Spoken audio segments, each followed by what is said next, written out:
आज हमारा देश एकमात्र देश होगा पूरी दुनिया में जो क्रिप्टो करेंसी बिल लाने से पहले क्रिप्टो टैक्स लगा देता है, और एकमात्र वित्त मंत्री होंगी इस देश में जो कहती हैं पता नहीं लीगल है या इलीगल है, और वो मैं अभी नहीं बता सकती हूं। जब क्रिप्टो करेंसी रेगुलेशन आएगा तब हम बात करेंगे, पर हाँ, हम उस पर टैक्स जरूर लगाएंगे।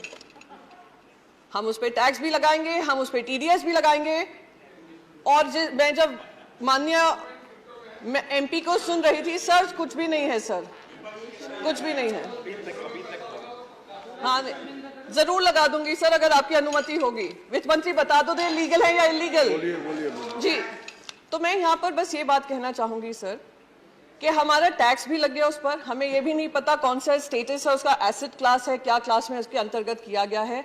जिस तरीके से बताया गया इस पर टैक्स लगाओ, टैक्स लगाओ, टैक्स लगाओ और बढ़ाओ, क्योंकि बाकी सारे देश कर रहे हैं, उससे मुझे ध्यान आता है, और शायद सभी को ध्यान होगा, जब देश में कंप्यूटर आया था, देश में जब कंप्यूटर आया था तो हमारा ये विपक्ष ही था जो बैलगाड़ी लेकर बाहर आकर अपोज कर रहा था, कहा था लाखों लाखों युवा बेरोजगार हो जाएंगे, बेरोजगारी चरम सीमा पे बढ़ जाएगी, ये सरकार युवा विरोधी सरकार है।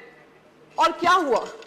कंप्यूटर आने के बाद अगर किसी देश को सबसे ज्यादा फायदा हुआ, देश के युवाओं को फायदा हुआ, वो भारत के बच्चों को फायदा हुआ। आज हम लोग बड़े बड़े लीडरशिप रोल्स में हैं, दुनिया भर में लीडरशिप रोल्स में हैं, तो उसका फायदा हमारे युवाओं को हुआ। तो बार बार ये कहना कि ये जो है बहुत ही गंदी चीज हो रही है, बहुत ही गलत चीज हो रही है क्योंकि हमें नहीं समझ में आ रही है, तो ये गंदी ही होगी। ये बिल्कुल मुझे वो बात याद आती है कि बच्चों से कहा जाता है बचपन से ही, और हमारे भारत में ये विशेष करके होता है, तुम अगर इंजीनियर बनोगे, डॉक्टर बनोगे या आप चार्टर्ड अकाउंटेंट बनोगे, वही करियर होते हैं, बाकी सारे करियर गलत होते हैं।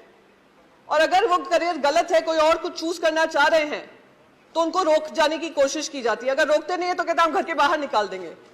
तो ये बिल्कुल वही हालत हो रही है क्रिप्टो के साथ, क्योंकि हम नहीं समझ पा रहे हैं कि क्या है उसके मंशा, क्या है इंटेंशन, क्या है एम्प्लॉयमेंट जनरेशन की कैपेसिटी, क्या है एनेबलिंग इकोसिस्टम बनने की जरूरत, क्या है वेब 3.0 क्या है। तो इसलिए हम उसको टैक्स भी करेंगे और हम उसका क्रिप्टो रेगुलेशन भी नहीं निकालेंगे। सर, मैं एक चीज यहाँ पर बहुत इंपॉर्टेंट, दूसरी चीज यहाँ पे कहूंगी। मैंने आपको कंप्यूटर का उदाहरण दिया, ऐसे ही इंटरनेट जब आया था, देश में ही क्या दुनिया में, हर डिस्ट्रप्टिव टेक्नोलॉजी आपको भी डिस्टर्ब करेगी, पॉलिसीज को डिस्टर्ब करेगी, और हमारी जिम्मेदारी बनती है कि हम उस टेक्नोलॉजी के आगे बनकर एक रेगुलेटरी फ्रेमवर्क बनाएं और इससे हम घबराएं नहीं। आज जब इंटरनेट आया, सबसे ज्यादा अगर फायदा हुआ तो हमारे ही देशवासियों को हुआ, पर दुख इस बात का होता है क्योंकि हम उनके लिए एक इनेबलिंग इकोसिस्टम नहीं बना पाए, उस वजह से वो दूसरे देशों में जाकर, आज आप कैलिफोर्निया देख लीजिए, यूनाइटेड स्टेट्स देख लीजिए, यूरोप देख लीजिए, जो जो बड़ी मल्टीनेशनल्स हैं, टेक्नोलॉजी रिलेटेड कंपनीज हैं, उसको हेड हमारे इंडियंस ही करते हैं।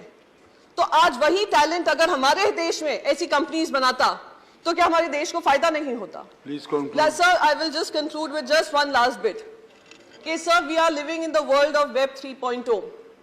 Either we choose to bite the bullet or we dodge the bullet.